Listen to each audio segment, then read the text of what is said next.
Welcome to this 7 Insider event, the latest in our photo editors series.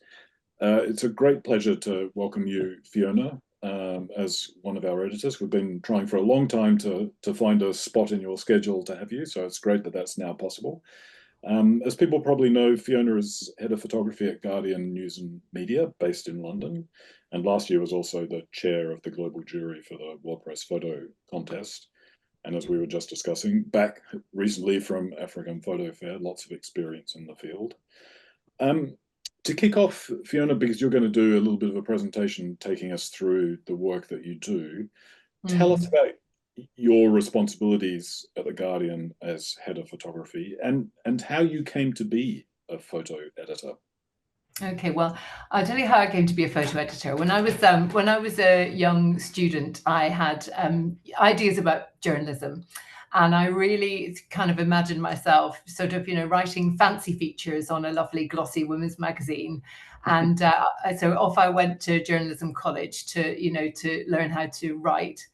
And I realized then that actually I'm not a very good writer. In all honesty, it's not my greatest talent. And I found that the process was very difficult for me. But I completed my course, which gave me a kind of a breadth of experience in, layout and sub-editing, headline writing, vox popping at the local shopping centre, all sorts of journalistic experience at quite a basic level. I went to work for a magazine, and it was there that I realised that my strengths were actually more in sort of layout and visual storytelling, and selecting pictures that spoke to people. So I think, it's one of those sort of moments in your life. I hope that everybody has that moment where you learn what your strengths are, and that if you're going to be successful, you should play to those strengths, and kind of, don't keep banging on down a path at something you're not great at. Happily, it worked out really well for me. So I arrived at the Guardian after working for a number of other newspapers on their photo desks, and I've kind of risen through the ranks here.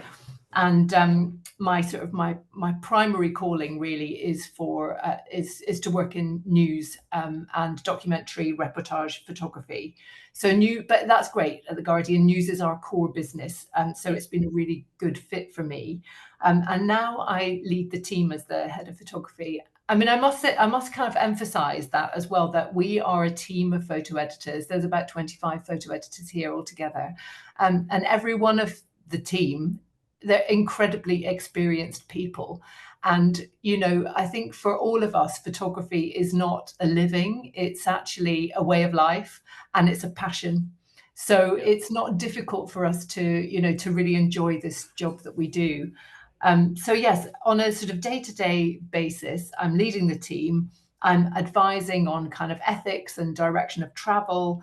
I'm helping to unearth really good stories, photo-led stories, visual stories. And it is my absolute kind of aim and mission at The Guardian to publish the best and most well-rounded photography in the world. Fantastic. Although we don't have the deepest pocket here. I heard on a podcast that you gave after being chair of the World Press Photo Jury that you and your team deal with something like 30,000 images a day coming in from various. That's right, yeah. I mean, give us a sense of the scale of the task. Okay, yeah. I mean, it's kind of slightly absurd. I mean, I've been here for such a long time, but I think when 9/11 happened, we were at that time receiving approximately 2,000 pictures a day. And these pictures are coming to us from, the agencies that we subscribe to. So Associated Press, Reuters, Getty, Shutterstock. So all of those like really, really big, hefty news agencies are filing their pictures into us from midnight to midnight. And we also receive pictures from any freelance photographers who have our FTP details, and all of our own photographers around, people that we're commissioning all around the world are also filing into that system. So we as a team sift through those pictures every day, very forensically as well, because I hate the idea that a picture, an astonishing picture will appear on a competitor's website or on a competitor's front page that we have not considered. So we're really rigorous at looking through everything, and we do so with already the kind of news agenda of the day in mind. So we're kind of we're marrying these pictures up to the stories that we know are coming down the pipeline. And also often we're finding stories that our foreign desk or our national desk haven't spotted yet. So, but it is very forensic, and more than one pair of eyes is really kind of crucial, because it's 30,000 pictures a day is overwhelming. Yeah, it's incredible. Wow. Yeah. I mean, during your time at the Guardian, what would you say has been kind of the biggest change in the visual economy in the photographic world that you've experienced? I mean, I think we've had many like crossroad points. So certainly when I started, I mean, this is going to kind of come as a bit, might sound a bit old hat to people listening, but once upon a time we had photographers who were shooting on film, and then you had to courier their film back to the desk and get it processed, and then we had to make a selection and all of that. We did it as quickly as we could, but it was a slow process. So the first kind of thing that digital photography has done for us is that thing that, from the very moment of you pressing the shutter on your camera, it's seconds before it lands on my desk. Yeah. And that brings with it, some incredible opportunity to be really fast with the news. But it also means there are times when you've got to pause and be absolutely certain of a set of circumstances before you go ahead and publish. I mean, I can give you a couple of examples of that. So say there was we had a kind of sequence of terror attacks happening in London over a period of time a few years ago. And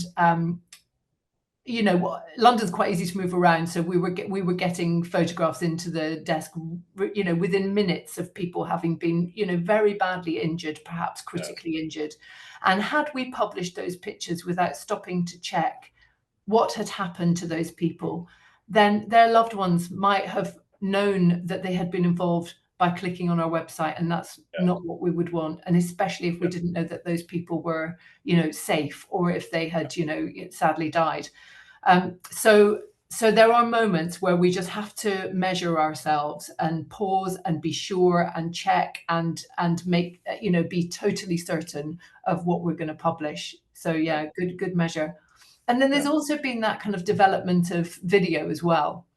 So I think this is a question that a lot of photographers ask themselves, should they be making video?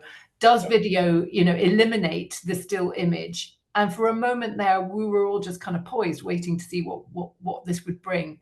And actually, what's been quite interesting is that we've learned the two can completely coexist. Yes. They all have a place. Yeah. And often we're weaving little bits of video into our presentations of still photography. So it can be really complementary. Yeah. So just final question before you send some things to us. I mean, it's interesting that mention of still photography versus moving photography, because as you say, people thought it was on the way out to some extent and going to be. Clearly from your experience, that is not the case. What is, in your view, kind of the singular advantage of still photography in the kind of reporting and coverage that you're producing? What is there a particular power to it, a particular completely. I mean, I think we've seen it actually even more as we have gathered readers and viewers in our kind of online presence at The Guardian, because it's so easy to use a single image to signal or to sum up a story in a way that you can't with video. And I think, there are generations behind me who have this, incredible appetite for scrolling and for absorbing information quite swiftly. And I think the still image can really kind of help in the signaling of that. I mean, I think often there are times when you definitely want to see more than one picture. when a series can really help you to get a good sense of something. Yes. And I think that's, there's a balance then about whether you would want to insert a video or whether you would want to use a series of still photographs. But, there is an incredible power in a still photograph defining a moment. Yeah, definitely. Well, let's go to the presentation that you're going to make. Ilvy is going to be our technical assistant going through Thank that. you, Ilvy. Oh, We'll very just welcome. shout out when you want the slide to advance. Yes. So I just wanted to kind of start by showing you the range of different things that we publish here. So we have got, food supplements, newspapers, sports sections, fashion, lifestyle.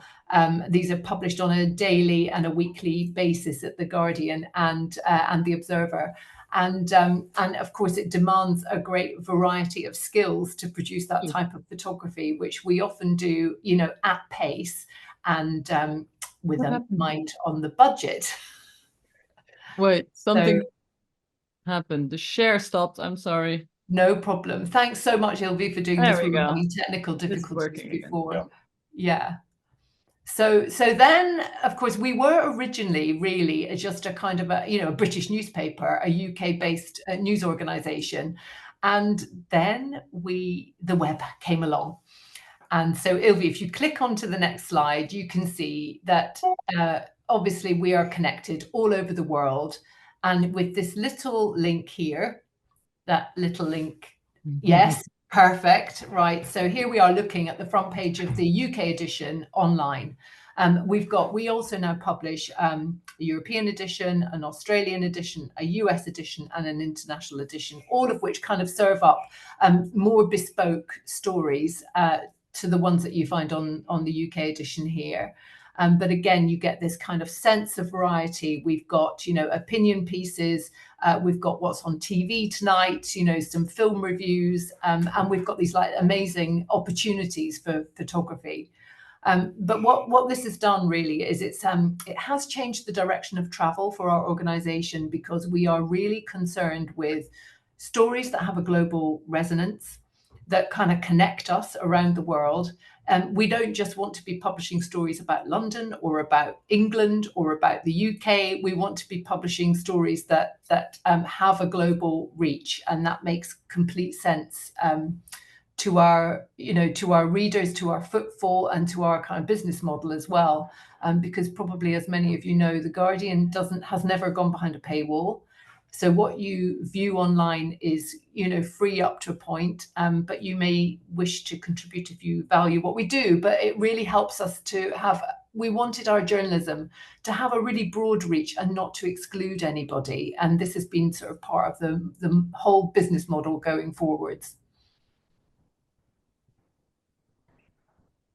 So then, so this is just a little glimpse, for example, at our sources and how we view the pictures as picture editors every day. It's teeny tiny little thumbnails, all kind of, thundering into the digital picture desk from all over the world. And it's a real kind of mix of things, because they come in chronologically. So at any one point, you might have, something happening in Haiti, you might have a football match, you might have, an Academy Awards photograph, and they're all kind of intermingled as they sort of drop in chronological order. And hence, that's why we're very forensic about sifting through these and selecting those that we think are going to be most useful for the day. So how do you actually do that, Fiona? Because how many people are in the team, for instance, on a daily basis doing this? There's probably about kind of 5 or 6 who are looking at any one time doing the sifting, and we're sort of passing on a baton, if you like, every minute. So somebody might say, oh, I've looked at everything from midnight up till 6 a.m. So could somebody else make sure they've had eyes on this section? And I mean, it sounds like a funny thing to say, because we're making decisions quite swiftly, looking at thumbnail images about what may be useful to publish. But, your eye is in. It's a little bit like, spotting a camouflaged animal in a tree. Eventually, you kind of know what you're looking for, and you're in tune with what you're seeing. Yeah, exactly. It's quite a kind of magical thing. So I don't know if there's an answer to this, but have the amount of images, has that been going up in recent years as well? Yes, it has. Okay, wow. Yeah, and I mean, It's you know, gotta if be 40. when we get to the point of, like, say, the night of the Oscars, I mean, that's a night when we might end up with 60,000 images. I mean, Wow. it's quite overwhelming, but we do have, you know, we can narrow down our search patterns so that we can search more exclusively along different subject matters, which does help from time to time, or you can exclude things you're searching for. But you know, I Yeah. don't know if there are any agency people on the call here, but all I would say is please do edit your feed before you send it in to us, because we don't need duplications and any more to look at, to be honest. Little side note from Fiona. Be rigorous. So I just wanted to kind of touch for a moment on, you know, what does make a good picture, what does stand out on the, you know, from the 30,000 a day. And one of the things that I think we're always looking for is we're looking for energy. We're looking for, you know, human reaction. We're looking for things that kind of connect us as human beings as well. What else? We're looking for really emotion, something that makes you feel. I mean, I can be quite. I do kind of use my instincts as a person when I'm looking for pictures to illustrate stories. And I think if something really moves me, I don't want to ignore it. That's why I choose it for the edit, because if it has an impact on me, if it moves me, there's a good chance that you may have a similar emotion to that picture too. And it's really about kind of finessing what's engaging and being alert to that kind of engagement level, because at the end of the day, you know, we want people to read our stories, and this engagement signal is absolutely crucial to draw people in to look at the story. So I've just got a kind of few examples of that here. This one was taken at the flooding that happened in Spain recently, and I think, you know, looking at that picture, it's very tender, very emotional. You can clearly see that these people have been, you know, hugely traumatized by their experience, and that kind of signals the importance of the story. And then Such a sad picture. it is incredibly, yeah, and also the previous picture in Gaza. I mean, you know, this is the other thing. Picture editors, they absorb a huge amount of human suffering, and that's, you know, it is incredibly difficult, and it's something that we shouldn't stop talking about. And I think we've only just begun to talk about Talking about that, yeah. That's yeah. a more recent talk, right? Where people are more open about what it does to them. And Yes. yeah. Yes. I mean, I think we've all in our newsroom recently acknowledged that there are various moments in the news cycle that can become, you know, that can really capsize your mind, and give you a very difficult perspective to wrestle with. And that we need to discuss that with one another and support one another, and understand that even if you're not the person who's having the experience directly, because you're viewing such a, you know, you're quite saturated by you know, human suffering often, that it does have an effect on you. Yeah, absolutely. And yeah, I'm not going to say that Donald Trump is back, but he is a really good example, actually, of somebody who does, you know, he does gather a lot of media attention because he's very animated in his gestures. Yeah. And that's, you know, it's an interesting point.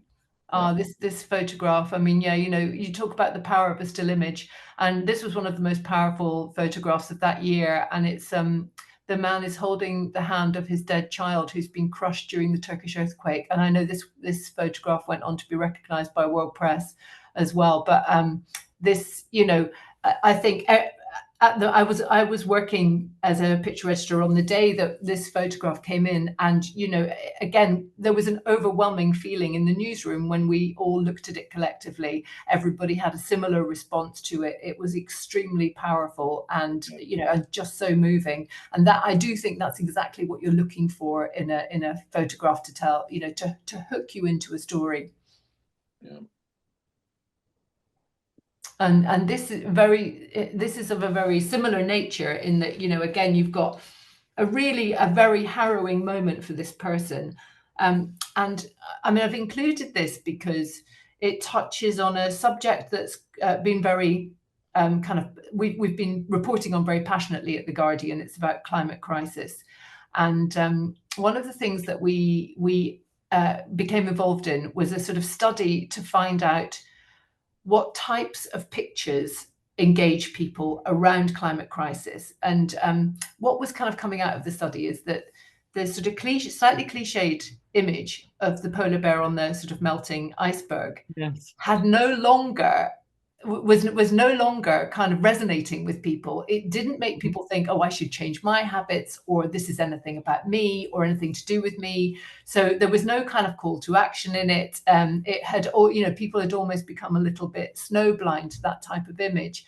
And what we realized was that, in putting the human being into the picture, it encouraged people to have an empathy for the situation. And so, I wouldn't say we don't always seek out the human story when we're talking about climate change or climate crisis, but definitely recognizing the human impact or the impact on humans. It allows you to ask the question, what if this was happening to me? Exactly. What can I do about this? And it just again sort of changes that depth of engagement that's really important. And there were, that's right, there's a few more examples of, where we had kind of sought out pictures where we had included a sort of, a person or a human element to really kind of drive home that feeling of empathy or of resonance. Oh, I think you were touching on the cheerleaders there as well. There we go. Yeah, so I've included this now, just kind of moving on to how we work with photographers. And this was a really fantastic project, actually, that was brought by somebody who is a regular freelance for The Guardian, Christian Sinibaldi. And Christian already had the kind of bones of this project. So he had been working a little bit in places that he's visited around the world on the kind of the youth phenomenon of cheerleading. And he brought it to our magazine editors and said, what do you think of this? Is it something you might like to publish? And I think they felt that the project wasn't quite complete, and they wanted to, the appetite really was for more places in the world or more corners of the world. So to really kind of give it a global feeling. So The Guardian did commit some more budget to Christian's project to allow him to extend and to finish it, to complete it. And then, so what we've got here is we've got cheerleading happening in, I think, let me just think now, Kazakhstan. There's cheerleading in Lagos, Greece, in the UK. And so we've kind of picked out these, I think there's some from Vietnam as well, from Hanoi. So we picked out these areas around the world, and Christian was able to go and make this complete kind of 360-degree kind of moment of connection, which is absolutely beautiful. And the reason I've shown you this one as well is because I wanted you to be able to kind of consider the layout in print, but then we also obviously have a representation of it in online as well, which there we go. Yes, you've got here, which is fantastic. So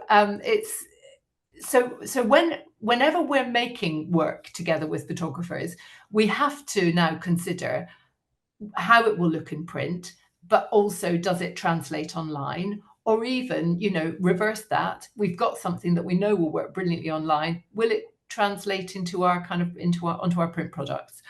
It's great if these things will go in both directions. Sometimes they don't, but really kind of first and foremost now our emphasis is on our online journalism and what we present there. So, but this worked really beautifully. Often what we're having to struggle with as well is that we've got templating for some of our articles, which mean that pictures have to be presented at a certain size. So it's always brilliant if we can say to a photographer that when you're going to shoot a portrait, don't just shoot it in an upright portrait shape. Please move around, make sure that we get some landscapes, that we get some uprights, we get some pictures that will work as a square. These days, I think 80% of our online viewing comes on mobile phones, which is astonishing and but kind of incredible. And it does drive and change the way that we view photography. Yeah. Yeah. Do you have a sense of kind of the balance in your work between how much time you and the team spends looking at the stream of 30,000 plus for news versus how much time you can give to longer term projects like this where individual photographers either come in or are commissioned and so on? Yeah, I mean, there are certain kind of sections of picture editors who have an opportunity to spend longer. Those of us who are, I mean, I still kind of keep an eye on the daily churn. And I like to do that anyway because it keeps me close to the stories that are current and topical. And I really like to know what photographers are working on at any one time. But yes, you know, people are kind of moved to one side in order to concentrate on longer term projects. And this is a really good example of something that had probably been brewing for a number of weeks. And then it would all be kind of curated and, you know, copywritten to accompany it. Actually, one of these photographs is now hanging on the walls of the National Portrait Gallery in London as part of the Taylor Wessing Photography Prize, which is amazing. It was just that, you know, that's how thoroughly successful it was. But I think as well, it just, there is a great energy and it's an incredibly uplifting subject matter. So it's really fun. Do you think there are more opportunities now than in the past for these longer form stories, or are the opportunities fewer than before? Okay, that's a really interesting question. I mean, I think certainly we've seen printers in decline, right? And that's something that we all acknowledge. So there are magazines that perhaps would have dedicated these spaces or, you know, or made their names through publishing you know, big pieces of reportage, photojournalism, visual-led stories. And I think that is in print a shrinking market, but not so online. So I think what we're seeing is, you know, a bigger variety of stories being told, and also they're now being told in a slightly different way because, you know, we're looking here at something that is, you know, quite traditional photojournalism, but there is a real kind of blend in, you know, in our photography community between photojournalism and something that has a more artistic sense. So I think people are learning to tell stories in different ways. Yeah. And that's, you know, and that's valuable. There's a real point to that. Yeah, definitely. What have we got next? There we go. Ilvy? We are. Oh, yes. So I just wanted to, so, you know, we've talked a little bit about reportage and news, but of course we're also publishing fashion shoots that have to be kind of set up and sorted out. And then we're publishing kind of food photography, which again, you know, I tell you, food photography fascinates me because it is such a craft, never to be underestimated. I mean, there is a magic that has to happen to produce these kind of like really delicious looking, you know, displays of recipes every week. And it's actually a really big part of what we do. And I think you'll probably notice it's a big part of what our competitors do as well. You know, again, food is something that connects us all around the world. So, you know, it's got a great kind of global resonance. And this is, you know, this is an evening behind the scenes at the BAFTAs that we publish every year, and it's like a beautiful opportunity for the photographer Sarah Lee to shoot in black and white. And she always gets this kind of lovely sort of classy glamour to the piece that she makes from this every year. So I just wanted to kind of show you the variety. Some of the things that we're doing are about educating, informing, but some of them are about also, you know, it's entertainment, it's lifestyle, it kind of reflects the whole of the kind of rich world that we live in today. I really love how much room photography gets. Also in the cheerleading story, it's just not an endless scroll, but there's so much variety. And also a page like this, you don't see that very often. I really Exactly. I mean, actually, this is something that's been kind of baked into our newspaper for quite a long time, is that we have this center page spread called Eyewitness. And I mean, I can tell you that when we, as picture editors, when it was first introduced to us as a concept, we were going, oh my goodness, how are we going to fill that space every day? And to this, you know, we've been doing it now for what, maybe about 15 years. We've never had a newspaper come out with a big space in the middle saying "Pick to come see Fiona." So I'm really glad for that. I mean, it's been really successful, and people write to us and say, you know, how much they enjoy it, or you know, and just the fact that we give that space to photography. It's, you know, as you say, it's incredibly rare, and you know, and it makes me really proud to work for an organization that does such a thing.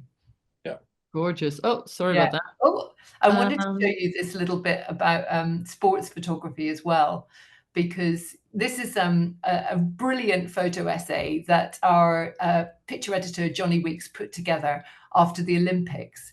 And it was about how to shoot some of the best photos that we saw during the Olympics. And he actually, so he made the selection, and then he contacted all the photographers and really kind of dug into how they made the pictures. I mean, sports photography, again, a bit like food photography, is an incredible craft. A lot of this is about, it's often where you see some of the most exciting developments in technology as well, because, you know, you've got people using remote cameras, people, you know, playing with motion blur to really kind of get that feeling of speed and also precision. You really have to get the moment. You've got to find the energy and the emotion in any situation, and it all has to happen really fast. We have a sports photographer on The Guardian, Tom Jenkins, and he, you know, he's up against, you know, the agency photographers who have got quite an amount of kind of tech and help to make sure that their pictures land, you know, the most swiftly on the news desks around, or the picture desks around the world. And Tom never fails to, he never lets us down. He never fails to, you know, to bring the picture to the picture desk at the right moment. And it's just such an incredible craft. So it's a really good read, actually, for anybody who's got a bit it's lovely day. Yeah, it's really nicely put together. Yeah, for any photographer, this is so interesting to see the exact lens and the shutter speed, and then the description of how it was done. Yeah, yeah. Lots of preparation goes into sports photography, I would say, compared to documentary, because you have to set things up. And you know, you really, as a sports photographer, you really have to educate yourself around the sport that you're photographing. You know, who the main competitors are, for example, where you might need to position yourself on the pitch or at the side of this, you know, or in the stadium, what's going to make the best picture, and who is going to make the best picture, and you need to know that. And so again, that's where, you know, experience, expertise, and, you know, and intellect comes into play to make, you know, to make successful photographs like this. So ideas like this, is that specifically made by the sports desks, or yes, I mean, this one was, you know, Johnny Weeks, the photo editor, came up with this idea, presented it to the sports editor, and said, you know, do you mind me spending a bit of time on this? And it was, you know, it was such a successful project, and it's been viewed by, you know, thousands of people around the world. Yeah, people really want to know how to do this themselves. Exactly. Yeah. That's one of Tom Jenkins, the kayaking picture that was just there. So yeah. Amazing. Really. It's such a rich viewing opportunity. So I'd encourage you all to click the link later. Because being online, you know, people in the organization are able to track actually how many people view and read articles. And so do those metrics, do you see those metrics? Do they play an important part of the decision-making process? How do you consider things that are popular or not popular, and so on? Yeah, I mean, we do track them, and we can see how many people are visiting or paying attention to a particular story, because I mean, one thing is somebody might land on a story or a visual presentation, and then we can also tell within seconds if they've left it. And so we might ask ourselves questions about why they didn't stay for longer, why they didn't delve a little bit deeper. In all honesty, there was a time, probably about maybe 8 years ago, when we were really getting quite experimental with how we displayed things online. And we were, you know, moving in a lot of kind of looping video, and we wanted like little portraits that when your mouse hovered on them, they would start to move, or we would have audio being blended into that. And what we discovered was at that time, really, because people were starting to engage more on their mobile phones than anything else, there was a kind of loading period that meant that people would click on the item, wait for it to load. Well, hey, if it takes too long to load, they're going to just drift off to the next thing. Wow. So we ended up kind of like doing a little bit of a reverse and simplifying a bit. I mean, I think now we're getting to a point where the tech has now caught up, and we again are about to kind of launch into perhaps a more experimental phase where we can show things off, you know, with more texture, I think, than we do at the moment. I really loved that's kind of back in the day, after the rolls of film though, but a bit long ago for some of the viewers here, maybe Firestorm. That was yours, right? That was The Guardian, Firestorm. Yeah. But that's like 15 years ago already, which... I mean, it's incredible. I think Beautiful.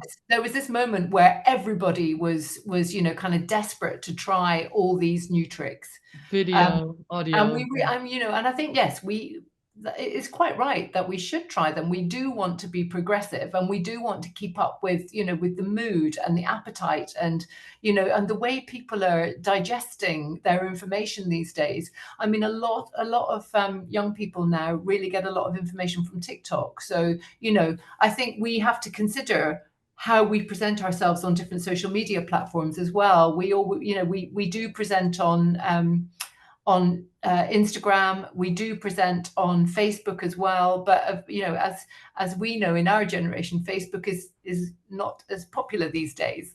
Yeah, I did see some positive news today that longer reels within Instagram are becoming more popular. So instead of 10 seconds, the 30-second one is more popular. So maybe we are winning back some, I don't know, audience engagement. I hope so. Yeah, I mean, I think so. I think so. I mean, we can't just, you know, all drift through our lives, just, you know, selecting things and just, you know, digesting them on a very superficial level, can we? Or we'd learn nothing. I totally agree. Oh, well, that's right. So I just then. want to talk a little moment. I was going to tell you a bit about this particular project, which came to The Guardian really because I had met the photographer at a photography event. And so another thing I wanted to kind of say to the community who might be listening today is it's really, really helpful to, you know, present your work for portfolio reviews. Don't underestimate the value of entering competitions, for example. Do go along to photo festivals and kind of, you know, there is now a really vibrant photography community all over the world. I met Irena, I think actually at a World Press event. She showed me her work then. We exchanged, you know, contact details, and she brought this to The Guardian. And, you know, I mean, it's just such a fantastic, I mean, she's a wonderful photographer. She brings such a witty eye to everything that she does as well. And this is a project about the culture of men with long hair in a particular part of Ecuador. And it's just been photographed with great warmth and, you know, the complicity of the subjects.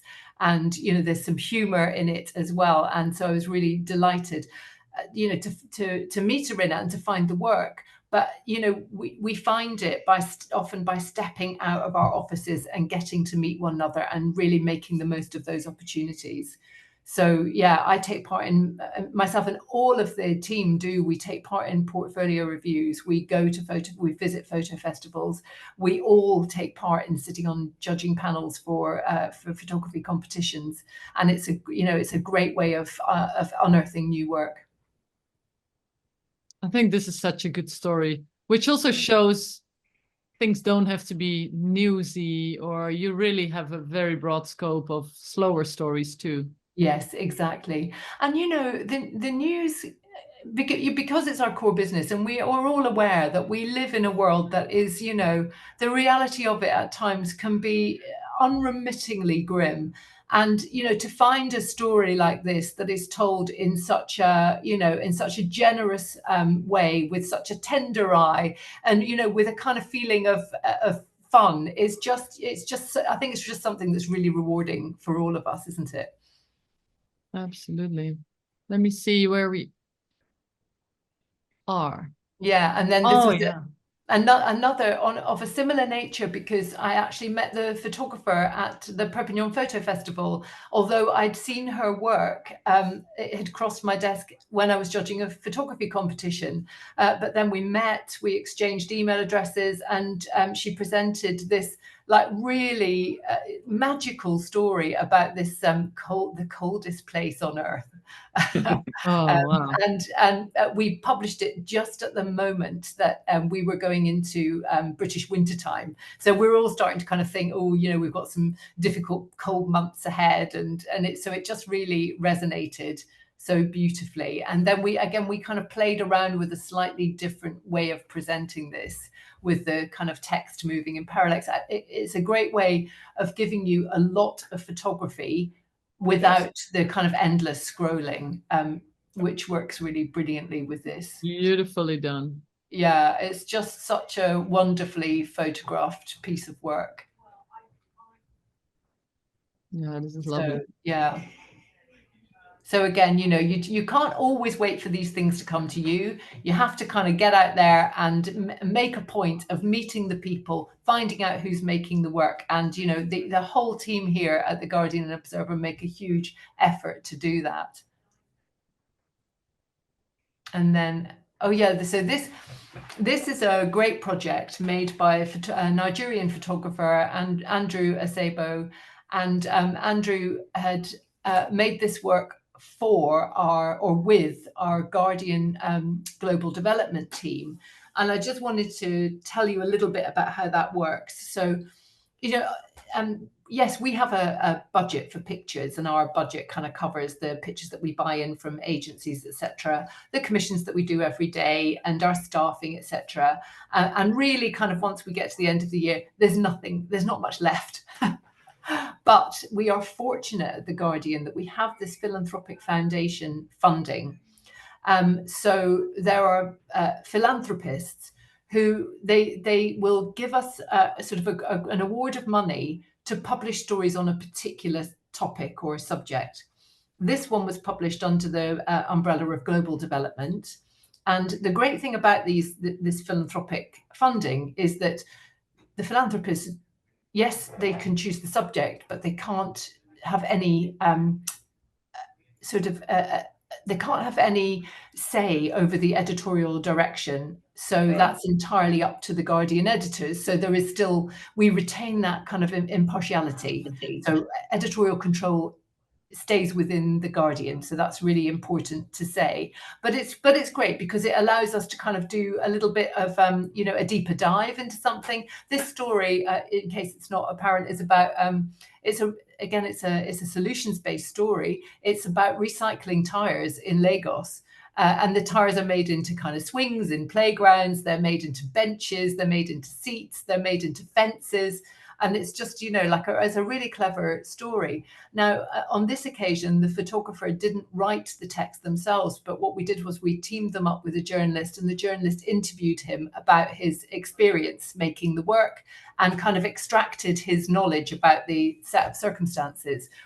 So, I mean, you know, I've already said right at the beginning of this that writing is not my strength. And I understand that many people who work in visual journalism do so because they're not entirely comfortable with writing. And so it's great if you are, but if you're not, there are always other ways that we can, you know, that we can find to, you know, to make a photo essay and give that extra layer of information. Yeah. Pitching stories. Pitching stories. Yes. Yeah. So we always have many questions about that, but I think this slide kind of answers. And also, because I'm sharing my screen, I can't really see what kinds of questions are coming into the chat or into. Well, that's okay. I can see the questions, and we do have one question about how to make yes, go on. How to get to you, probably how to get a pitch to you. Yeah, the question is from Haber.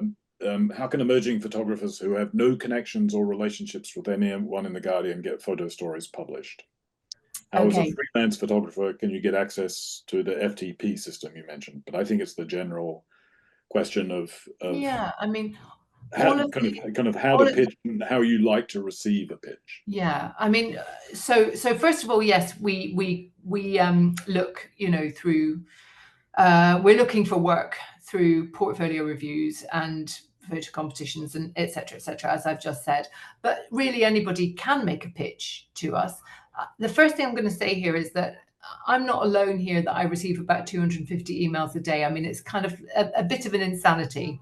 But if you're pitching to me directly, we've now kind of created a little sort of steering committee of photo editors here. And once a week, we are trying to carve out the time to look through all the pitches that we receive and kind of collectively do a kind of quick yes and no, because I know there's nothing more frustrating than, first of all, not receiving any reply from your email. I mean, honestly, I think it's rude. It's not my intention never to reply to people.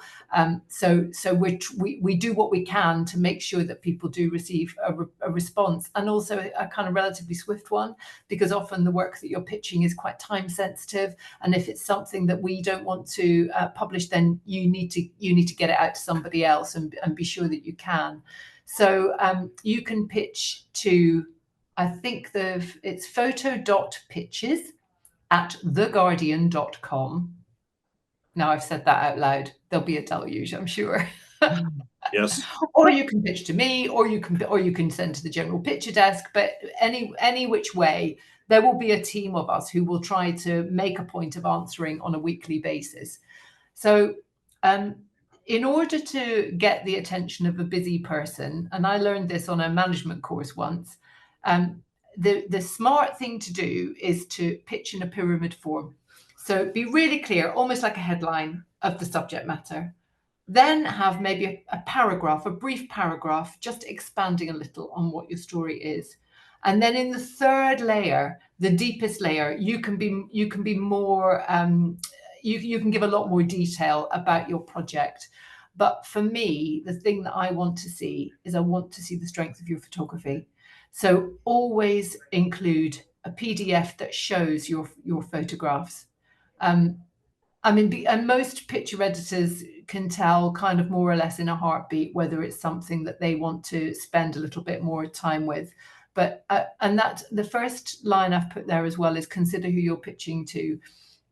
I mean, I would say do understand, or have a really good understanding of the publication you're pitching to. Have an understanding of whether they've published something similar recently and therefore may not be looking to publish again. So just make sure that you've kind of completely informed yourself. Inform yourself about the story, how your story is resonating in your, in the world today, and who's publishing about it, how they're doing so, and make sure that you're not, kind of covering ground that we have already covered very recently, because that's just kind of a bit daft. Research, everyone. Exactly, research. And it's easy to do. You can do it on your phone. Yep. Oh, especially with you guys, it's easy to see because you have the open system without exactly. So it's very easy to check with the Guardian if it has been published already. So then people attach a PDF, no download links and stuff like that, I presume. Yeah, please do not send me a link to a Dropbox to download. There is a really good chance that, I'll go, oh, I'll do that in a minute when I've got a bit more time, and I may never get back to it. So that's why a PDF, because you can just see in a heartbeat, at a glance, the strength of somebody's photography. It's so useful. Exactly. And then I think, Ilvy, I remember hearing you talk once about pitching. And one of the things that you said, which is, again, it really resonated with me, was that see if you can work out what is relevant about your pitch, what makes it current, what makes it topical, and include that in your first paragraph, in like the second layer of your pyramid. So yeah, you can't really immediately why it's relevant. What I've seen when teaching is that a lot of photographers think that editors around the world know everything from every country, like what's happening today in Ecuador or in Peru or in Zimbabwe. And it's not always the case that that there's an election coming up in a month or two. So yeah, exactly. We try to know everything, but we simply can't.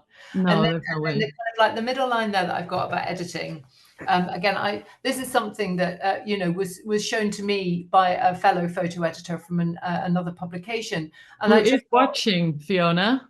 Sorry, he's here with us now. Is he here with us? Okay, Thomas Borgen, I have to credit you for edit, because of course,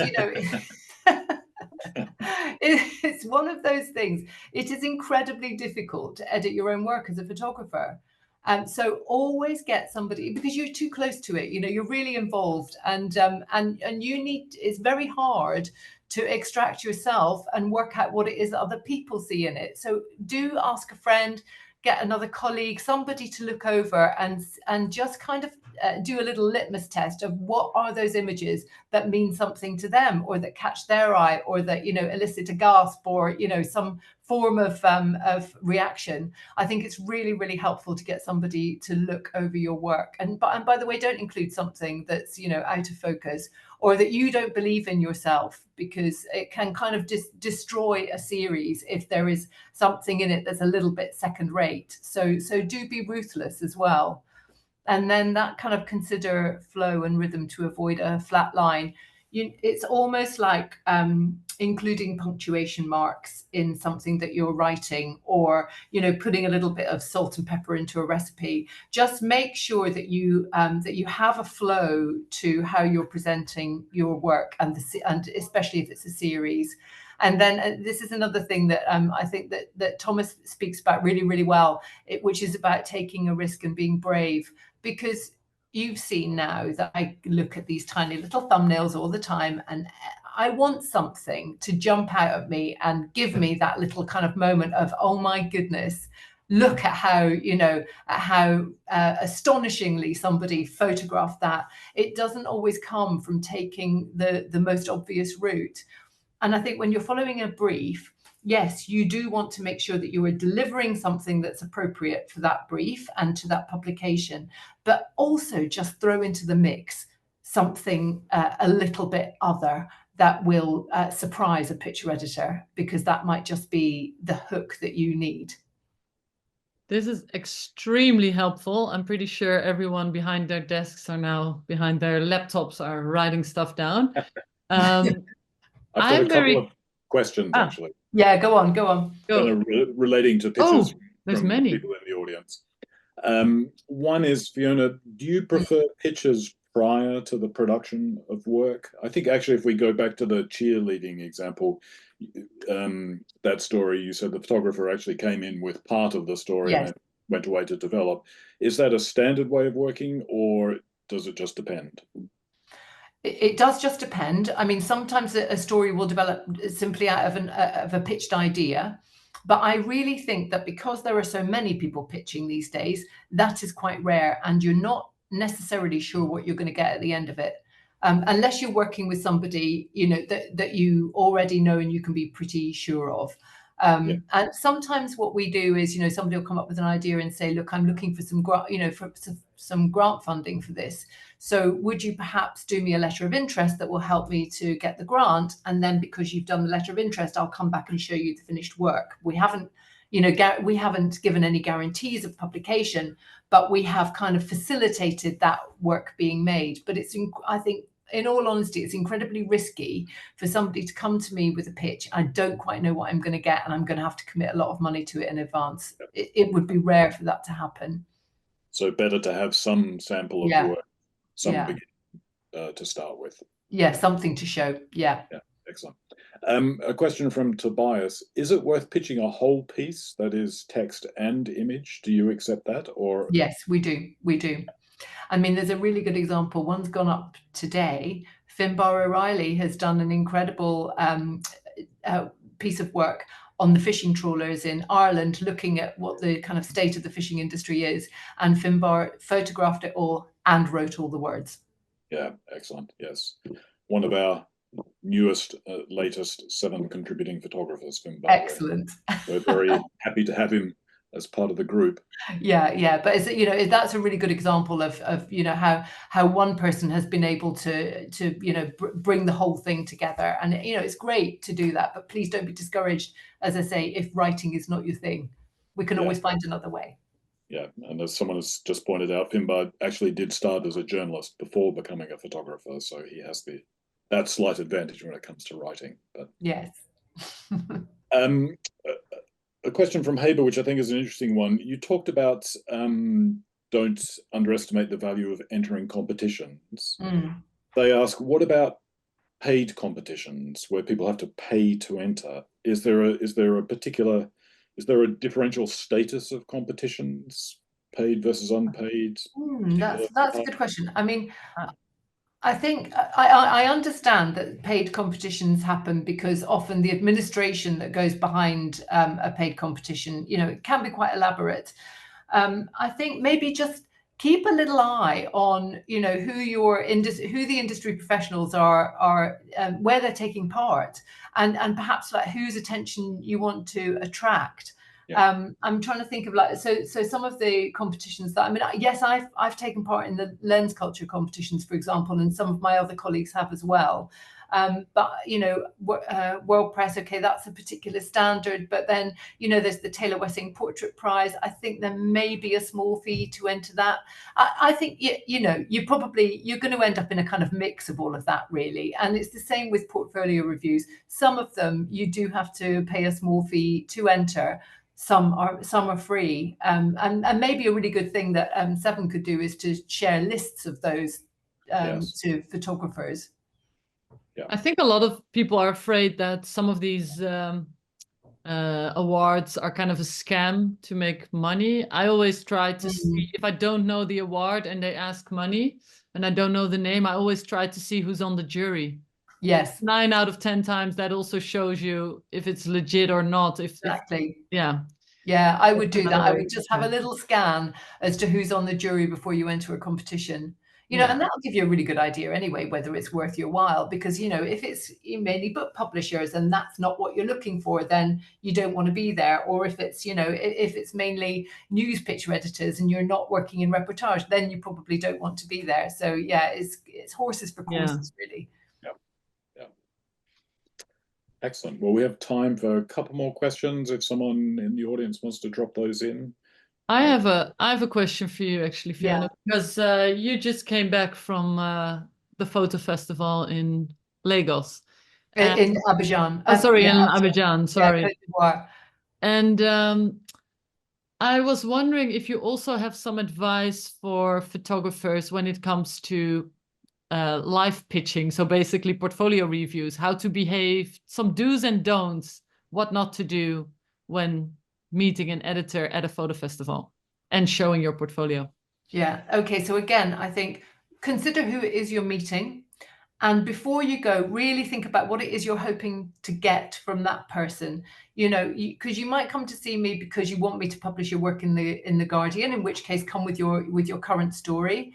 But then it might not be that. It might be that you actually just need some help and advice in developing a story. So I think the first thing is be certain what it is you hope to get out of the portfolio review in the first place. I have seen people who simply just kind of like bring some random work, and then we're going, oh yeah, this is nice, but what is the point of this discussion? And so I think be really clear about your brief before you turn up, and work out who it is you want to see and what you hope to get to achieve from that. Beautiful. Does the Guardian ever organise portfolio reviews, or do you just? No, we haven't actually. We haven't done that, but we all take part in so many of them.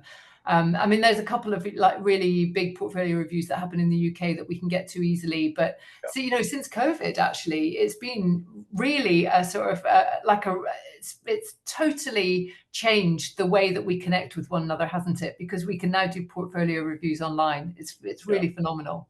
Yeah, exactly. I just realized we also there was just this one. Because then after that I can stop sharing and we can all see each other. Yeah. So I actually went to see this Tony Ray Jones. He was a photographer in the kind of 60s and 70s who did a lot of work around sort of street photography and societal issues and political issues in Britain at the time. And he was very, very talented and very admired. And he died too young, really, way before his time. And he was a great loss. And I remember going to see an exhibition of his where one of the exhibits was this page from his notebook. And there was something in the notebook that, you know, I mean, they're all like really amazing, like, you know, get more involved, you know, stay with the subject matter, be patient, take simple pictures and all of this kind of thing. But the one thing that really jumped out at me was don't take boring pictures. And that's, I love it. honestly, I mean, it sounds ridiculous, but I say to my team often, and also, you know, the editors around me, if a picture is dull, please do not use it. We don't, you know, we don't need dull pictures in our lives. It's all. If we're talking about engagement here, there is no room for a boring or a dull picture. So don't show it to me, don't send it to me, and we mustn't publish them. I love it. Everything on the list is great. Through. I mean, I can't say that we're, you know, kind of 100% lively and exciting, but you know, that is the aim. Beautiful. Not all eye level, no middle distance, get in closer. Watch camera shake. This is a great list. It's very great list. Yeah. Thank you very you. much, Ray Jones. There. Now we. Fiona, one final question from the audience. I think this is quite a big question. Is there an issue that you think always strikes you as an underreported issue? One that you don't see work on, but you would like to see work on? I mean, there are many unreported issues, there are many important issues, but is there anything personally that leaps out for you as an underreported or unreported issue? I mean, we definitely get stuck on the big headlines. And I think that can become sort of really problematic. It's funny because, I mean, recently there was an item on the radio news this morning about Sudan, and I was thinking it's really difficult because all the noise has been around Gaza and Lebanon lately, and also Ukraine, and of course Sudan is an epic humanitarian crisis that we're not talking about as much. So there is always this kind of dilemma of, you know, space and what occupies the space, and it is really problematic. But the other thing is that I think we've all been guilty in the past of telling these kind of like these quite sort of you know, grim stories about places. And of course, what we know is that life is much richer than just the kind of the bad headlines. And actually, you know, I've just been at this photo festival in Abidjan in Côte d'Ivoire. And one of the reasons that the director started the festival is because she wants to reframe the African continent to the rest of the world, so that we do not consider the African continent simply as starving people and conflict. So in order to break that down and to find the new stories, then one, we have to show an interest in new stories, absolutely, and find spaces for those. And the second thing is to ask people who are living in those countries and those communities, like, tell us your stories, tell us the stories you want to tell, and not just the things that we think we ought to know about. And that changes the dynamic completely. So you know, I mean, I've got a couple of ideas that have come from that I think, you know, I've now sort of, I've talked about with photographers that I've met there that will, you know, completely change the way we, you know, the types of stories we publish, and the way that we, you know, that we frame people in different parts of the world who have only ever been seen through kind of one particular lens. Yeah, good point. Does that make sense? Yes, perfectly. Yeah, a good standard point to finish on, I think. Fiona, you've been very generous with your time and lots of practical suggestions, which is greatly appreciated. Just two things to conclude. First of all, I want to thank Photo Wings, our partner, for making events like this possible, the Photo Editors series. People have got lots of questions about that, but if you go back, and I think we're up to a dozen or more editors now who we've spoken to, and everyone does converge on some very similar points about how to pitch and so on. So it's worth, you're in the audience, worth going back to look at that. But I wanted to conclude with a comment from Christine Nesbitt, who's in the audience. So Christine, thank you for joining us. She says, Fiona, you're making me believe in photography the way I did when I was younger. Thank you for re-inspiring me. Oh, that's amazing. Thank you very much for making that remark, because that inspires me too. And she concludes, thank you for your work and love of photography. So I think we've all felt that and benefited from that today. So Fiona, we know you have a train to catch, so thank you very, very much for your time. Sorry about that. Thank you, Fiona. Thanks, everyone. It's such a pleasure talking to you. Thank you for making it such an incredible experience. Thank you. Right. We'll see you later. Bye. Bye, everyone. Bye.